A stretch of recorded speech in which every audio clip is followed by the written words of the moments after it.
Dubai சர்வதேச விமான நிலையத்தில் தீ விபத்து ஏற்பட்டுள்ளது.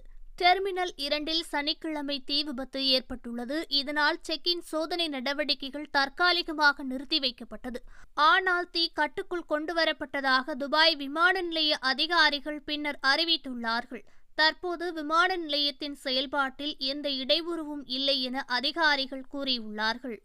இதுகுறித்து துபாய் விமான நிலைய அதிகாரிகள் கூறுகையில், சிறியளவில் தீ விபத்து ஏற்பட்டதாகவும் உயிரிழப்புகளோ காயங்களோ எதுவும் ஏற்படவில்லை என்றும், தீ விபத்தை தொடர்ந்து செக்-இன் நடைமுறைகள் தற்காலிகமாக நிறுத்தி வைக்கப்பட்டதாக கூறியுள்ளார்கள். பின்னர் விமான நிலைய தீயணைப்பு துறையினர் சம்பவ இடத்திற்கு வந்து தீயை கட்டுக்குள் கொண்டு வந்துள்ளார்கள். சுமார் 40 நிமிடங்களுக்கு பிறகு செக்-இன் சோதனைகள் மீண்டும் தொடங்கப்பட்டதாகவும், விமான நிலையத்தின் செயல்பாடுகள் சீராக நடைபெற்று வருவதாக விமான நிலைய அதிகாரிகள் கூறியுள்ளார்கள்.